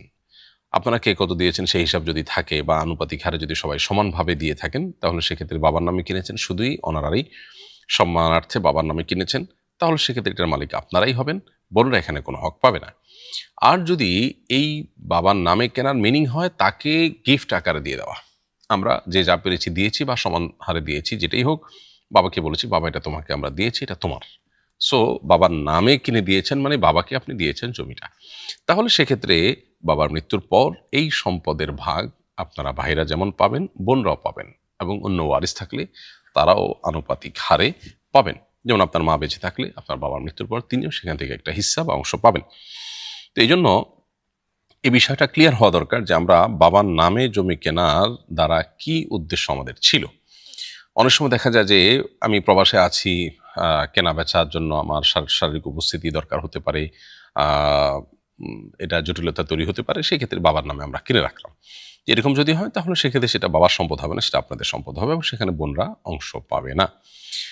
আমার ফেসবুক অ্যাক্টিভিটিতে প্রভাবিত হয়ে কয়েকজন ইসলামী আদর্শ থেকে কিছুটা দূরে চলে গিয়েছে। আমি বুঝতে পেরেছি আমার সে অবস্থান ভুল ছিল, কিন্তু তারা আর ফিরে আসছে না। এই অবস্থায় আল্লাহ কি আমার তওবা কবুল করবেন, নাকি তারা যতদিন সেই ভুলের উপর থাকবে ততদিন আমিও তাদের গুনাহের অংশীদার থাকব? আল্লাহ রাব্বুল আলামিন তাওয়াব, তিনি বারবার বান্দার তওবা কবুল করে থাকেন। অতএব আপনি যে ভুল করেছেন সে ভুল বুঝতে পেরে এখন যদি আল্লাহর কাছে কায়মনো বাক্যে আপনি ক্ষমা প্রার্থনা করেন, আপনি যদি সংশোধন করেন এবং আল্লাহর কাছে ইস্তেগফার করেন, আশা করা যায় আল্লাহ রাব্বুল আলামিন আপনাকে মাফ করবেন, কারণ আল্লাহ তাআলা ক্ষমাশীল এবং তিনি তওবা কবুলকারী। আপনার ভুলের কারণে যে মানুষগুলো বিচ্যুত হয়েছে সঠিক পথ থেকে, সেই মানুষগুলো বিচ্যুত হওয়ার দায় আপনার উপরে মৌলিকভাবে আসার কথা ছিল। যদি আপনি তওবাটা করতে পারেন, তওবায়ে নাসুহা, খাঁটি অন্তরের তওবা, সেই ক্ষেত্রে আপনি আল্লাহর কাছে কায়মনো বাক্যে মাপ চেয়ে ফিরে আসার পাশাপাশি তাদেরকে ফেরানোর জন্য যদি আপনার চেষ্টা থাকে, এবং বিপরীতে বরং এখন আপনি আপনার লেখনী দিয়ে আপনার মোটিভেশন থেকে আপনার যে ইনফ্লুয়েন্স আছে সেটার মাধ্যমে যদি ইসলামের দিকে মানুষকে দাওয়াত দেন পজিটিভ অর্থে, তাহলে সেটা হবে আপনার উত্তম বিকল্প এবং উত্তম ক্ষতিপূরণ এবং প্রায়শ্চিত্ত। এবং যারা বিপদগামিতায় চলে গেছে আর ফিরে আসে নাই, আশা করা যায় আল্লাহ তাআলা তার জন্য আপনাকে পাকড়াও করবেন না। সম্প্রতি একজন সংসদ সদস্য সংসদের নিকাবধারী নারী এমপিদের নিয়ে প্রশ্ন তুলেছেন, এতে নাকি তিনি তাদের চিনতে পারছেন না। এ বিষয়ে আপনার মন্তব্য কামনা করছি। যদিও পলিটিক্যাল বিষয়গুলো নিয়ে আমরা সাধারণত মন্তব্য করি না, কিন্তু ঠিক সুনির্দিষ্টভাবে যদি কোনো বিষয়ের সাথে শরিয়ার সরাসরি সম্পৃক্ততা থাকে তাহলে সেটা নিয়ে মন্তব্য করা আমাদের কর্তব্যের অংশ হয়ে যায়। যেই প্রশ্নটি আপনি করেছেন প্রিয় দর্শক, এই বিষয়টি আমারও চোখে এসেছে এবং মাননীয় সংসদ সদস্যের এই বক্তব্যের অংশটুকু আমার শোনার সুযোগ হয়েছে। তিনি যে ইন্টেনশন থেকেই বলুন না কেন, রসিকতা করে হোক আর সিরিয়াসলি হোক, যেভাবে হোক, তিনি যে কথা বলেছেন সেটা খুবই অগ্রহণযোগ্য কথা। বিশেষ করে দাড়ি পাকা একজন মানুষ, বৃদ্ধ একজন মানুষ, মাথায় টুপি আছে, মুখে দাঁড়িয়ে আছে, এরকম একজন মানুষের কাছ থেকে মানুষ এই ধরনের বক্তব্য এমনিতেই প্রত্যাশা করে না। আর দাঁড়িয়ে থাকুক বা না থাকুক, একজন মুসলমান হিসাবে এই বক্তব্য দিতে পারেন না। আরেকজন বাংলাদেশের নাগরিক হিসাবে কোনো ব্যক্তির ধর্মীয় স্বাধীনতায় কোনোভাবে হস্তক্ষেপ প্রত্যক্ষ পরোক্ষভাবে কোনোভাবেই গ্রহণযোগ্য হতে পারে না। প্রথম কথা হলো, পর্দার এই বিধানটা কার? এটা আল্লাহর দেওয়া নির্দেশ। আপনি যদি মুসলমান হয়ে থাকেন তাহলে আল্লাহর দেওয়া নির্দেশের ব্যাপারে আপনার প্রশ্ন বা অবজ্ঞামূলক কোনো কথা, এটা কোনোভাবে গ্রহণযোগ্য নয়। তিনি যে কথাটি বলেছেন যে এখানে কারা আছেন আমরা চিনতে পারছি না, অর্থাৎ যেহেতু চেহারা ঢাকা, কে আসছে না আসছে আমরা জানি না। প্রথম কথা হলো যে এরকম সংসদ সদস্য কয়জন আছেন? 2 জন 4 জন আছেন। তাদের নাম ধাম, তাদের আসন, এগুলো দেখে তাদেরকে আইডেন্টিফাই করা, অর্থাৎ আপনি একজন তাদের সহকর্মী হিসাবে, সেখানে সংসদ সদস্য হিসাবে এখানে কে আছেন, এই আসনে কে বসেন, এই জিনিসটা জানা কোনো জটিল বিষয় না। অর্থাৎ চিনতে পারছি না, এটা আসলে পুরো সত্য কোনো কথা নয়। আর সবচেয়ে বড় কথা হলো, ডিজিটাল এই যুগে মানুষের চেহারা দেখে তাকে চিনতে হয়, এটা মোটেও সঠিক কথা নয়। বরং আইডেন্টিফাইয়ের জন্য আরও বহুবিধ উপায় আছে। নিশ্চয়ই তারা সংসদে যখন প্রবেশ করেন তাদের আইডেন্টিটি নিশ্চিত করা হয় যথাযথ উপায়ে। তাহলে সেক্ষেত্রে আমি চিনতে পারছি কি পারছি না, এটা কি খুব বড় ব্যাপার? আর চিনতে পারছি না, এ কথাটা কি পুরোপুরি সত্য কথা? যখন কোভিড-19 সময় আমরা সবাই মাস্ক পরে চলাফেরা করেছি, তখন আমরা কিভাবে একজন আরেকজনকে চেনার চেষ্টা করেছি? নিশ্চয়ই চেনার কোনো উপায় ছিল, নিশ্চয়ই আমরা চিনতে পেরেছি। এবং সেই অবস্থায় যদি আমরা মেনে নিতে পারি, তাহলে আল্লাহ রাব্বুল আলামিনের বিধানকে মেনে নিয়ে আমরা এই অবস্থাকে মানতে আমাদের সমস্যাটা কোথায়? আল্লাহর বিধান নিয়ে যদি কারোর এ ধরনের কনফিউশন থাকে, আল্লাহর বিধানের যথার্থতা নিয়ে যদি সন্দেহ থাকে, তাহলে সেটা ঈমান নিয়ে টানাটানি হওয়ার মতো বিষয় গিয়ে দাঁড়াবে। দেশের যে সমস্ত মানুষ তাদেরকে ভোট দেন, সে মানুষগুলো তাদের এই মানসিকতাগুলো যদি আগে থেকে জানতে পারেন, ভোটের আগে যদি তারা এগুলো ক্লিয়ার করেন, তাহলে সেক্ষেত্রে এই মানুষগুলো তাদেরকে ভোট কি দিবেন আসলে? যদি না দেন, তাহলে সেক্ষেত্রে জনগণের সাথে এটাকে এক ধরনের প্রতারণা না? আমি আশা করব সংসদ সদস্য তিনি তার ভুলটা বুঝতে পেরে আল্লাহর কাছে তিনি তওবা করবেন এবং নিজের সংশোধন তিনি করবেন। কোনো পলিটিক্যাল গেমের অংশ হিসাবে পাল্টাপাল্টি কোনো বক্তব্য না দিয়ে এ ধরনের ইস্যুগুলোতে আমাদের আল্লাহর কাছে সমর্পণ করা উচিত এজ এ মুসলমান, এবং একজন দায়িত্বশীল মানুষ হিসাবে আমাদের দায়িত্বশীল আচরণ করা উচিত। আপনি আপনার পোশাক যেভাবে খুশি সেভাবে পরার যদি অধিকার রাখে রাখেন, তাহলে সেক্ষেত্রে আরেকজন তার ব্যাপারে আপনি এভাবে মন্তব্য কেন করবেন? আপনি মাথায় টুপি দিয়েছেন, কেউ যদি আপনাকে বলে যে আপনার মাথা কি টাক মাথা না চুলালা মাথা, আমি তো দেখতে পারছি না, আপনি আমার সংসদ সদস্য হিসাবে আপনার মাথাটা কেমন সেটা আমি জানতে পারতেছি না, এটা কেমন কথা, আপনি টুপি দিয়ে রাখছেন, আপনার কাছে কেমন লাগবে? এই বিষয়টা যদি অযৌক্তিক হয় তাহলে সেক্ষেত্রে আপনি তার আল্লাহর নির্দেশ, টুপিটা তো সরাসরি কোরআন বা হাদিসের নির্দেশিত ফরজ বা ওয়াজিবের কোনো বিষয় নয়, পর্দার মতো ফরজ বিধান মানতে গিয়ে কোনো নারীকে যদি আপনি প্রশ্ন করেন তাহলে সেক্ষেত্রে আপনি আল্লাহর কাছে প্রশ্নের মুখোমুখি হবেন এবং কিয়ামতের দিন আপনাকে জবাবদিহি করতে হবে। আমি আল্লাহর ভয়ে অন্তত তওবা করার আহ্বান তাকে জানাবো এবং আশা করব যে এই বিষয়গুলোকে পলিটিক্যাল ব্লেম গেমে পরিণত না করে আমরা সবাই দায়িত্বশীলতার পরিচয় দেব।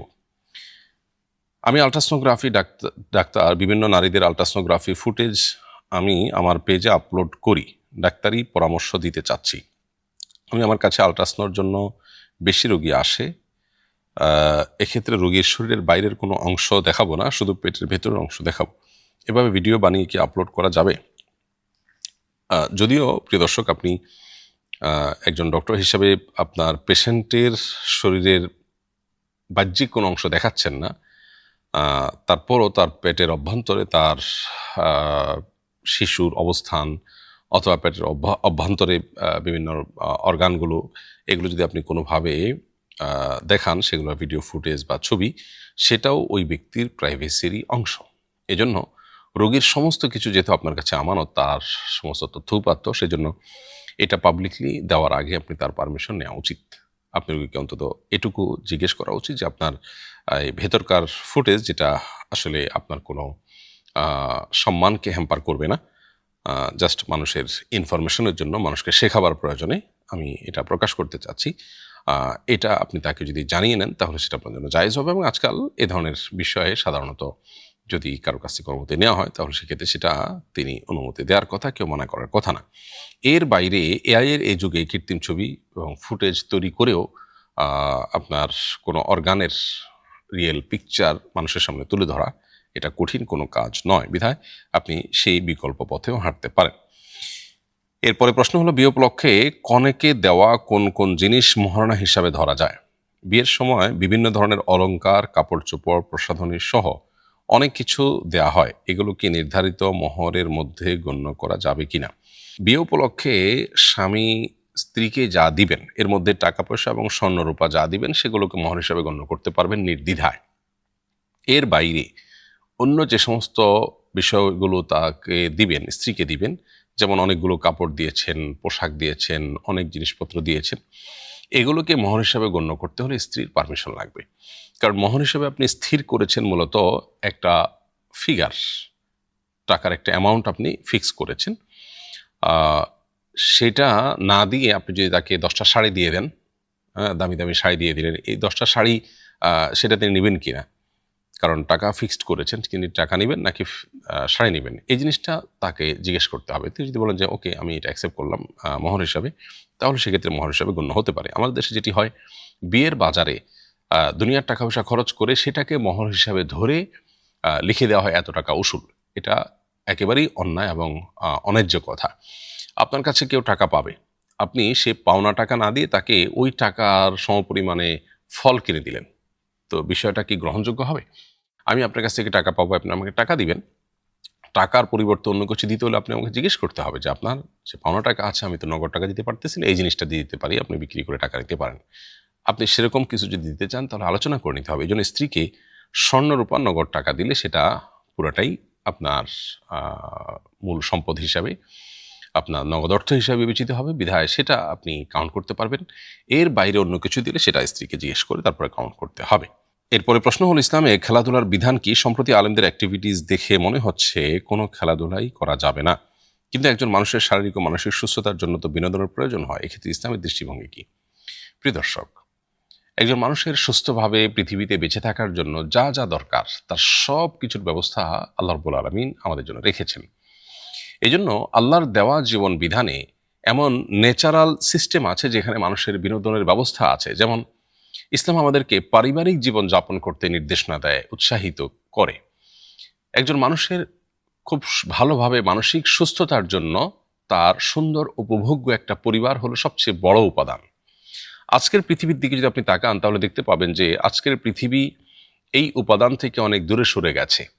আমরা কৃত্রিম একটা জীবন, কৃত্রিম একটা পৃথিবী তৈরি করছি। আমরা আল্লাহ তালার যে নেচার বা আল্লাহর যে প্রকৃতি সেটাকে আমরা ডিস্ট্রয় করে ফেলছি। ফলশ্রুতিতে যেটা হয়েছে যে আমাদের মানসিক প্রশান্তি আমাদের পরিবার থেকে যেটা হবে, যে সম্পর্কে আল্লাহ তাআলা কোরআনে বলেছেন আদম আলাইহিসসালাম যখন তাকে তৈরি করার পর তিনি কিছুটা বিষণ্ণ বা একাকিত্ব অনুভব করতেন, তখন আল্লাহ তাআলা হাওয়াকে সৃষ্টি করলেন। মা হাওয়াকে সৃষ্টি করে তার সঙ্গী হিসাবে দিলেন এবং আল্লাহ বলেছেন এর কারণ হিসাবে লিতাসকুনু ইলাইহা, যাতে করে তুমি তোমার সঙ্গিনীর কাছে তার সঙ্গে কাটানো সময়গুলো বা তার সঙ্গে থেকে তুমি যেন আন্তরিক এবং মানসিক প্রশান্তি যেন লাভ করতে পারো। তো মানুষের সুস্থভাবে বেঁচে থাকার জন্য সুস্থ বিনোদনের দরকার আছে এবং মানসিক প্রশান্তি লাভের জন্য বিভিন্ন উপায় অবলম্বন করবার দরকার আছে। এই উপায়টা যদি ন্যাচারাল হয়, আল্লাহর দেওয়া সিস্টেমের মধ্যে মানুষ যদি এই উপায়টা খোঁজার চেষ্টা করে, তাহলে সেক্ষেত্রে সেটা মানুষকে প্রকৃত অর্থে মানসিক সুখ দিতে পারে। আমরা যে খেলাধুলা দেখা, খেলাধুলা উপভোগ করা, ফলো আপ করা, এগুলোর মধ্য দিয়ে আমরা যে বিনোদনের চেষ্টা করছি, এর বাইরে আরও যে সমস্ত বিনোদনের পথ পদ্ধতি আমরা বের করেছি মানসিক সুখের জন্য, এগুলো কি আসলেই আমাদেরকে মানসিক সুখ দিতে পারছে? আমরা যদি পশ্চিমা পৃথিবীর দিকে তাকাই, পশ্চিম বা পূবে পৃথিবীর উন্নত অংশে যদি আমরা তাকাই, তাহলে দেখতে পাবো প্রত্যেকটা দেশেই মানুষ কিন্তু ডিপ্রেশনে ভুগছে। প্রতিটা মানুষ প্রতিটা ঘরে ঘরে কম বেশি ডিপ্রেশনে ভুগছে এবং বিশ্ব স্বাস্থ্য সংস্থা বলছে 2030 সালের মধ্যে বিশ্বের সবচেয়ে বড় রোগে পরিণত হবে মানসিক রোগ। মানুষ সবচেয়ে বেশি ডিপ্রেশনে ভুগবে, এই রোগের রোগী হবে সবচেয়ে বেশি। তো এত খেলাধুলার ইভেন্ট, এত আয়োজন, এত কিছুর পরও এত মানসিক রোগ কেন বৃদ্ধি পাচ্ছে? কারণ হলো আল্লাহ রাব্বুল আলামিন আমাদেরকে মানসিক প্রশান্তির যে পথগুলো বাতলে দিয়েছেন সেগুলো থেকে আমরা সরে আসছি এবং নিজেরা কৃত্রিম মানসিক সুখের বিভিন্ন পথ আমরা খোঁজার চেষ্টা করছি। এগুলো আমাদেরকে আরো বেশি অস্থির করে দিচ্ছে, এগুলো আমাদেরকে আরো বেশি ডিপ্রেসড করে দিচ্ছে। এটা হলো বাস্তবতা। এবার আসুন, ইসলামে কি আসলে খেলাধুলা নিষিদ্ধ? উত্তর হলো না। ইসলামে খেলাধুলা নিষিদ্ধ না। বিশেষ করে শারীরিক কসরত হয়, শারীরিক ব্যায়াম হয়, সেরকম খেলাধুলাকে ইসলাম উৎসাহিত করে।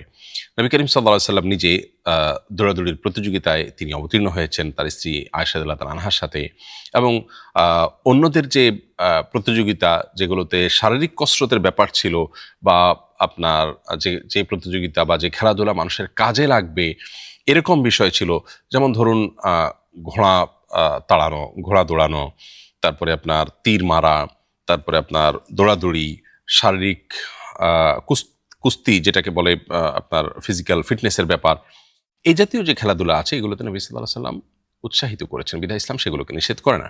কিন্তু যেই খেলাধুলাতে এরকম কোনো বিষয় নেই অথবা শারীরিক কসরত থাকলেও সেখানে অন্য হারাম উপাদান আছে, যেমন সতর খোলা হয়, খোলা ছাড়া খেলা যায় না, যেমন ফুটবলে যদি আপনি সতর উন্মুক্ত না করে খেলেন তাহলে শরীয়ত সেটাকে নিষেধ করে না, এবং সেখানে যদি জুয়া না থাকে শরীয়ত সেটাকে নিষেধ করে না, সেখানে যদি হারাম কোনো উপাদান না থাকে শরীয়ত সেটাকে নিষিদ্ধ ঘোষণা করে না। আপনি সেরকম করে ক্রিকেট, ফুটবল এগুলো সবগুলোই খেলতে পারেন। কিন্তু যখনই এটা বিভিন্ন হারাম উপাদানে ভরে যাবে অথবা যখনই এটা খেলার চাইতে বড় কিছু হয়ে যাবে, আপনার সিরিয়াসনেস যখন এদিকে চলে যাবে, আপনার ইবাদত বন্দিগিতে যখন মনোযোগ কমে যাবে, আপনার এদিকে যখন পূর্ণ মনোযোগ হবে, তখন শরিয়ার বিধিনিষেধ সেখানে চলে আসার পথ খুলে যায়। তো এই জন্য এই বিষয়গুলোকে মাথায় রেখে শরিয়া আসলে খেলাধুলার অনুমোদন দিয়েছে। এছাড়া যে সমস্ত খেলাধুলা শারীরিক কসরত নেই, যেমন ধরুন পাশা খেলা, দাবা খেলা, লুডু খেলা, এগুলোকে শরিয়া নিরুৎসাহিত করেছে এবং এগুলা সমস্ত ফুকাহা কেরামের ঐক্যমতেই ইসলামী শরিয়ার দৃষ্টিকোণ থেকে নিষিদ্ধ।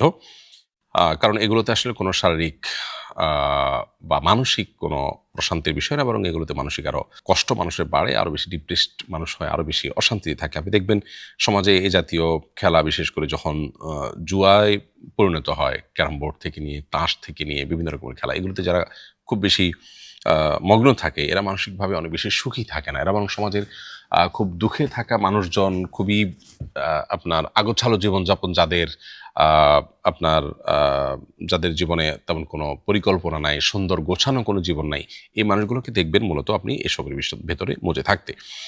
অতএব খোলাসা কথা হলো, ইসলাম খেলাধুলা নিষিদ্ধ নয়। ইসলামে খেলাধুলার অনুমোদন রয়েছে যদি সেখানে শারীরিক কসরত থাকে, সেখানে যদি হারাম কোনো উপাদান না থাকে। এই দুই শর্তে খেলাধুলাকে ইসলাম অনুমোদন করে। আর সুস্থভাবে বেঁচে থাকার জন্য এই সমস্ত খেলাধুলা বা এ সমস্ত আয়োজনগুলো এর বাইরেও আল্লাহ রাব্বুল আলামিন আমাদেরকে ন্যাচারাল বহু সিস্টেম দিয়ে রেখেছেন, সেগুলোকে আমরা পরিবর্তন করছি। পরিবার ব্যবস্থাকে আমরা ভেঙে ফেলছি, একাকী জীবনযাপন করাকে উৎসাহিত করা হয়। পৃথিবীর উন্নত দেশগুলোতে দেখবেন যে একটা বয়সে চলে যাওয়ার পরে ছেলেরা মা বাবার থেকে, মেয়েরা মা বাবার থেকে আলাদা হয়ে থাকাটাকে অ্যাপ্রিসিয়েট করা হয় এবং যার যার মতো থাকার ব্যাপারটাকেই অ্যাপ্রিসিয়েট করা হয়। পরিবার থেকে মানুষ যখন দূরে সরে তখন মানুষের নানাবিধ অশান্তি শুরু হয়। পরিবারের বাইরেও মানুষের মানসিক প্রশান্তির জন্য আরো বহুবিধ আল্লাহর ব্যবস্থাপনা আছে, কুদরতি ব্যবস্থাপনা আছে, প্রাকৃতিক ব্যবস্থাপনা আছে। সেগুলোকে আমরা ডিস্ট্রয় করে ফেললে কখনোই আমরা প্রকৃত অর্থে মানসিক শান্তি অর্জন করতে পারবো না। এরপরে প্রশ্ন হলো, আমি ফ্রান্সে সেটেল, স্বামী অত্যাচার করে এজন্য স্বামীর থেকে ডিভোর্স নিচ্ছি। এখানকার নিয়ম হলো ডিভোর্সি স্ত্রীকে স্বামীর সম্পদের অর্ধেক মালিকানা দিতে হয়। এখন প্রশ্ন হলো, স্বামীর এই অর্ধেক সম্পদ গ্রহণ করা আমার জন্য জায়েজ হবে কিনা? খুবই গুরুত্বপূর্ণ একটি প্রশ্ন, প্রিয় দর্শক। পৃথিবীর উন্নত অনেক দেশেই এই আইন প্রচলিত আছে যে ডিভোর্সের পর স্বামীর সম্পদের অর্ধেকের মালিক স্ত্রী হয়ে যান। ইসলামী শরিয়ার দৃষ্টিকোণ থেকে স্বামীর সম্পদের অর্ধেক বা কোনো নির্দিষ্ট অংশ ডিভোর্সের কারণে স্ত্রীর পাওয়ার হক বা অধিকার সাব্যস্ত হয় না। ইসলাম সম্পদ যিনি উপার্জন করেছেন তার মালিকানা এবং সম্পদের ক্ষেত্রে হস্তক্ষেপ করার পূর্ণ এখতিয়ার এবং স্বাধীনতা শুধু তাকেই দিয়েছে, অন্য কাউকে নয়। কারো সম্পদ অন্য কেউ মালিক হতে হলে সেটি কেনাবেচার মাধ্যমে তিনি নিতে পারেন, অথবা সম্মতির মাধ্যমে সম্পদের মালিক গিফট করলে, উপহার দিলে সেটি শুধু গ্রহণ করতে পারেন। এছাড়া কারো সম্পদের মালিক অন্য কেউ এরকম কোনো ঘটনার প্রেক্ষিতে অটোমেটিক হয়ে যায় না। সন্দেহ নেই স্বামীর সম্পদ উপার্জনের ক্ষেত্রে স্ত্রীর অবদান থাকে, আবার স্ত্রীর অনেক কিছুতে স্বামীর অবদান থাকে। এগুলো আসলে মেজারেবল না এবং এগুলোকে আসলে আপনার কোনো আইন করে মালিকানা সাব্যস্ত করে এগুলোতে ইনসাফ প্রতিষ্ঠা করা মোটেই সম্ভব নয়। এজন্য ইসলামী শরিয়া দৃষ্টিকোণ থেকে একজন স্ত্রী তার স্বামীর কাছ থেকে মোহর প্রাপ্য। যদি মোহরের কোনো অংশ তার অনাদায় থাকে সেটুকু তিনি ডিভোর্সের পর বা ডিভোর্সের সময় তিনি সেটুকু গ্রহণ করতে পারেন। এছাড়া ইদ্যতের যে সময়টা আছে, সময়টার খোরপোশ এটা তিনি স্বামী থেকে গ্রহণ করতে পারেন। এর বাইরে স্বামীর সম্পদের কোনো অংশ, সেটা আইনি মায়ের পেচের কারণে বা আইনি বাধ্যবাধকতার কারণে যেটি স্বামী তাকে দিতে বাধ্য হয়েছেন, সেটি গ্রহণ করা মুসলিম নারীর জন্য জায়েজ হবে না। বরং একজন মুসলিম নারী তিনি আল্লাহর ভয়ে এই লোভনীয় সুযোগ যেটি তিনি চাইলেই গ্রহণ করতে পারেন, সেটাও বিনয়ের সাথে তার তার সেটি ডিনাই করা উচিত এবং স্বামীর সম্পদ স্বামীকে ফিরে দেওয়া উচিত। শুধু যেটুকু তার প্রাপ্য তিনি সেটুকুই নিতে পারেন। হ্যাঁ, স্বামী যদি স্ত্রীকে বা ডিভোর্সি স্ত্রীকে যদি তিনি উপহার হিসাবে, নিজে থেকে উপঢৌকন হিসাবে তার পুরো সম্পদও লিখে দেন, সম্পদের অংশ বিশেষ লিখে দেন, সেটা একান্তই তার ব্যাপার, সেটা জায়েজ আছে স্ত্রীর জন্য। এছাড়া শুধুমাত্র আইনি বাধ্যবাধকতার কারণে আপনি সুযোগ হিসাবে একজন মুসলিম স্ত্রী হয়ে স্বামীর সম্পদের অর্ধেক গ্রহণ করা আপনার জন্য মৌলিকভাবে জায়েজ হবে না শরিয়াত দৃষ্টিকোণ থেকে। আমাদের মহল্লার এক ব্যক্তি মসজিদে এসে বিভিন্ন জনের খুদ ধরে অযথা তর্ক বিতর্ক করে এবং যার তার সঙ্গে ঝগড়া বাঁধায়। এ কারণে মসজিদ কর্তৃপক্ষ তাকে মসজিদে আসতে নিষেধ করতে চাচ্ছে। এই কাজটা করা ঠিক হবে কিনা দয়া করে জানাবেন। প্রিয় দর্শক, যদি সত্যি কেউ এরকম হন যে অনবরত বিভিন্ন লোকের সাথে ঝগড়াঝাটি বাঁধান এবং তার কারণে বিশৃঙ্খল পরিবেশ তৈরি হয়, তাহলে সেক্ষেত্রে প্রথমত তো তার সংশোধনের জন্য বিভিন্ন উপায় অবলম্বন করা উচিত, বিভিন্ন উপায়ে তাকে নিবৃত্ত করার চেষ্টা করা উচিত। সেগুলোর কোনোটি যদি খুব একটা কাজ না করে, তাহলে সেক্ষেত্রে মসজিদের শৃঙ্খলার স্বার্থে তাকে যদি বলা হয় যে আপনি ঘরানের জামাত করবেন বা অন্য কোনো জামাতে সামিল হবেন, তাহলে এটা করা যেতে পারে। বৃহত্তর স্বার্থে এমনটি করা নিষিদ্ধ নয়। সাহাবীদের সময় এমনটি দেখা গেছে যে কোনো সাহাবী তার ব্যক্তিগত মতামত ব্যক্ত করতে গিয়ে সমাজের সাধারণ শৃঙ্খলা যখন ব্যাহত হচ্ছিল, তখন সিনিয়র সাহাবায়ে কেরাম তাকে লোকালয় ছেড়ে দূরে বসবাস করতে নির্দেশনা দিয়েছিলেন। তো সেটা যদি জায়েজ হয় তাহলে এটা আরো ভালোভাবেই জায়েজ হবে। এজন্য যদি সত্যি কেউ এরকম বিশৃঙ্খল পরিবেশ তৈরি করে এবং তাকে নিবৃত্ত করার কোনো উপায় না থাকে, তাহলে সেক্ষেত্রে সর্বশেষ উপায় হিসেবে এটি করা যেতে পারে। কারণ মুসলমানদের শৃঙ্খলা রক্ষা করা, মুসলমানদের মধ্যে সুন্দর এবং শান্ত সুষ্ঠু পরিবেশ বজায় রাখা, সমাজের সুষ্ঠু পরিবেশ বজায় রাখা ইসলামী দৃষ্টিকোণ থেকে অনেক গুরুত্বপূর্ণ একটি ব্যাপার। এই জন্য ফাসাদ ফিল আরদ বা পৃথিবীতে আপনার সুষ্ঠু পরিবেশ বিঘ্নিত হয়, এই বিষয়টিকে অত্যন্ত জঘন্য অপরাধ হিসেবে চিহ্নিত করা হয়েছে এবং এর জন্য ইসলামের সবচেয়ে কঠিন শাস্তিগুলোর একটিকে নির্ধারণ করা হয়েছে যদি কেউ ফাসাদ ফিল আরদ বা পৃথিবীতে শান্তি শৃঙ্খলা বিঘ্নিত করে। তো শান্তি শৃঙ্খলা রক্ষার খাতিরে এবং আপনার সুষ্ঠু পরিবেশ রক্ষার খাতিরে যদি শেষ চিকিৎসা হিসাবে কাউকে মসজিদে আসতে নিষেধ করতে হয় তাহলে সেটি জায়েজ হবে। একজন লিখেছেন, গ্রামের ছেলেরা আমার দোকানের সামনে বড় পর্দায় খেলা দেখার ব্যবস্থা করতে চাচ্ছে। যাবতীয় খরচ তারা করবে, শুধু আমি জায়গাটা দেব, এতে আমার বেচা কেনা বাড়বে। এই অনুমোদন দিলে কি কোনো সমস্যা আছে? প্রিয় দর্শক, গ্রামে আজকাল বিশ্বকাপ, ফুটবল বিশ্বকাপ, ক্রিকেট সহ এই সমস্ত টুর্নামেন্টগুলো, ইভেন্টগুলোকে ঘিরে নানাবিধ বিষয় ঘটে থাকে। এর মধ্যে একটা হলো জুয়া, আর্থিক লেনদেন, বাজি ধরাধরির বিষয়, এটি ব্যাপকভাবে ঘটে থাকে। এরকম কোনো হারাম উপাদান যদি সরাসরি সম্পৃক্ত হয় তাহলে সেক্ষেত্রে সেখানে জায়গার ব্যবস্থা করা আপনার জন্য জায়েজ হবে না, কারণ সেটি সূরা মায়দা 2 নম্বর আয়াতের আলোকে অন্যায় এবং পাপ কাজে সহযোগিতার শামিল হবে। আল্লাহ বলেছেন, ওয়ালা তাআবানু আলাল ইসমি ওয়াল উদওয়ান, তোমরা পাপ এবং সীমা লঙ্ঘনের কাজে কেউ কাউকে পারস্পরিকভাবে সহযোগিতা করো না। এর বাহিরে সেখানে বড় পর্দায় তারা খেলা দেখতে গিয়ে আরও যে সমস্ত গুনাহ নিশ্চিতভাবে হবে, যেমন আপনার সেখানে খেলার ফাঁকে ফাঁকে অ্যাডভার্টাইজ আসবে, সেই অ্যাডভার্টাইজগুলো তারা দেখবে, ইচ্ছা অনিচ্ছায় হোক, সেখানে মিউজিক বাজবে, হারাম বহু উপাদান সেখানে যুক্ত হবে। এগুলো হলো রিয়েলিটি। তো সে বিষয়গুলোর কারণে অবশ্য আপনার এই জায়গা দেওয়াটা হারাম হবে কিনা সেটা বলা কঠিন। একেবারে সরাসরি হারাম বলে দেওয়া এক্ষেত্রে কঠিন, কারণ সেগুলো আসলে তাদের মূল উদ্দেশ্য না, এবং সেগুলো অ্যাভয়েড করার উপায় থাকতে পারে। হতে পারে কেউ মিউট করে রাখলো ওই টাইমটাতে, হতে পারে কেউ চোখের হেফাজত করলো, শুধু খেলার অংশটা দেখলো। খেলার অংশ দেখলে আবার সতর উন্মুক্ত সতর দেখার একটা বিষয় আছে, সেটারও কেউ না দেখে শুনতে পারলো। অর্থাৎ এখানে অনেক সম্ভাবনা থাকার ফলে এটাকে সরাসরি হারাম এক কথায় বলে দেওয়াটা কঠিন। তবে জুয়ার আয়োজন যদি সেখানে থাকে এবং এটাকে ঘিরে যদি তরুণরা, কিশোররা জুয়ায় জড়িয়ে পড়ে, এটুকু যদি নিশ্চিত হন আপনি, তাহলে সেক্ষেত্রে এটা দেওয়া আপনার জন্য হারাম হবে, সেটা বলার অপেক্ষা রাখে না। আর এর বাইরে অন্যান্য যে গুনাহের বিষয়গুলো আছে সেগুলোর ভিত্তিতে আপনি যদি এটাকে নিরুৎসাহিত করতে পারেন সেটা হবে সবচাইতে ভালো। আর তাদের ইন্টেনশন এবং সার্বিক বিষয়কে পর্যালোচনা করে এটি আপনার জন্য জায়েজ হবে কিনা সেই ডিসিশন দিতে হবে। আমি শুধুমাত্র সম্ভাব্য অবস্থার কথা আপনাকে জানালাম, তবে আপনি পুরো বিষয়টাকে আরেকটু ডিটেইল আলোচনা করে যে এখানে অ্যাকচুয়ালি কি হচ্ছে, কি হতে পারে না পারে, সেগুলো আলোচনা করে কোনো একজন আলেমের সাথে দেখা করে আপনি এটার কনক্রিট এবং একেবারে পরিষ্কার উত্তর নেওয়ার চেষ্টা করবেন। যেহেতু আমি একাধিক সম্ভাবনার কথা বলেছি, অতএব একাধিক সম্ভাবনার ভিত্তিতে এর বিধানের ভিতরে তারতম্য হতে পারে।